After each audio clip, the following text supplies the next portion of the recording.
आज जो आप प्रोटेस्ट करने वाले हैं, किस तरह का प्रोटेस्ट है, क्या माने आप? देखिए, अवनी एक नेशनल एनिमल है। अवनी द टाइग्रिस T1, उसके साथ उसका एक मेल कंपेनियन है टाइगर टू। उसके 2 मासूम बच्चे हैं जिसको शूटेड साइड का ऑर्डर दिया गया है। हम लोग चाहते हैं कि अवनी को जो शूटेड साइड का ऑर्डर दिया गया है उससे निरस्त किया जाए, और अगर उसको वहाँ से हटाना ज़रूरी ही है तो उसको उसके बच्चों के साथ और मेल कंपेनियन के साथ सुरक्षित तरीके से किसी दूसरे जंगल में शिफ्ट किया जाए। अवनी एक माँ है और जिसके 2 मासूम बच्चे हैं। इसके साथ साथ वो एक नेशनल एनिमल भी है।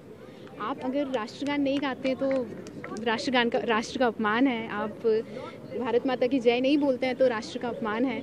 तो एक राष्ट्रीय पशु को मारते हैं तो वो भी तो राष्ट्र का अपमान ही हुआ, क्योंकि वो she is our national animal. तो हम लोगों की सिर्फ यही रिक्वेस्ट है, और मैं हाथ जोड़ के रिक्वेस्ट कर रही हूँ सारे एनिमल लवर्स की तरफ से, कि प्लीज़ अवनी का शूटेड साइड का ऑर्डर कैंसिल करें।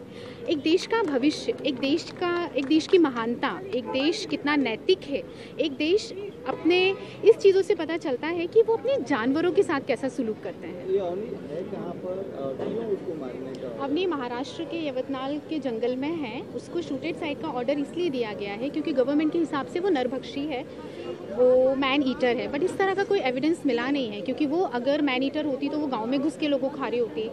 वो अपने गांव से बाहर नहीं आई है, आज तक उसने अपनी टेरिटरी से बाहर भी कदम नहीं रखा है। तो गांव के लोग किसी भी रीज़न से जाते हैं, लकड़ी काटने जा रहे हैं या किसी भी रीज़न से अगर अंदर जा रहे हैं, तो आप ही बताइए, अगर आपके घर में ऐसा कोई आ जाए जो लगता है कि भाई ये हमारे घर के लिए खतरा है, he is a threat for my family, तो आपका फर्स्ट रिएक्शन क्या होगा? आप भी अपने घर को और अपने बच्चों को ही बचाएंगे ना।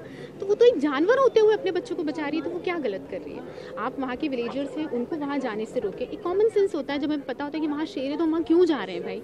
आप मत जाओ, उसको अपनी जगह पर सुरक्षित रहने दो, हम अपनी जगह पर सुरक्षित रहें। देखिए, इस चीज़ का कोई भी एविडेंस नहीं मिला है कि उसने इंसानों पर हमला किया है। मैं बार बार वही बोल रही हूँ, 14 लोगों की लाश में से सिर्फ 4 का DNA टेस्ट पोस्टमार्टम हुआ है, जिसमें से 1 के ऊपर शेर का पंजा मिला है। आप कैसे बोल सकते हैं कि उसको शेर नहीं मारा है? There is no evidence about that. इसीलिए हम ह्यूमन बीइंग हैं, हम इंसान की लाइफ की रिस्पेक्ट समझते हैं, इंसान की लाइफ की वैल्यू समझते हैं। हम नहीं कहते कि इंसान मर रहे हैं तो मरने दो, क्योंकि हम भी इंसान हैं। पर इंसान जो गलती से उसके एरिया में चले गए, उसकी सज़ा एक बेजुबान जानवर और 2 मासूम बच्चों को तो नहीं मिलनी चाहिए। और शेरनी अगर मर जाएगी तो उसके बच्चे कैसे सर्वाइव करेंगे? एक तरफ आप सेव द टाइगर का अभियान चला रहे हैं, एक तरफ आप टाइगर्स को मार रहे हैं, तो ये तो खुद ही एक इम्बैलेंस हो गया आपके ही डिसीजन में। हम बस यही रिक्वेस्ट कर रहे हैं कि अवनी को उसके बच्चों के साथ जीने दीजिए। एक माँ को उसके बच्चों से अलग करना ना ही इंसानी तौर पर सही है, और ना ही किसी भी तरीके से एक माँ को उसके बच्चों से अलग करना ठीक है। हम लोग जितने भी लोग यहाँ पर इकट्ठे हुए हैं, आप देख लीजिए, सब फिल्म सेलिब्रिटीज़ हैं, टीवी सेलिब्रिटीज़ हैं, एनिमल एक्टिविस्ट हैं, नॉर्मल हाउसवाइफ भी आई हैं, बच्चे भी आए हैं, सब आए हैं यहाँ पर, तो सभी हैं। Thank you.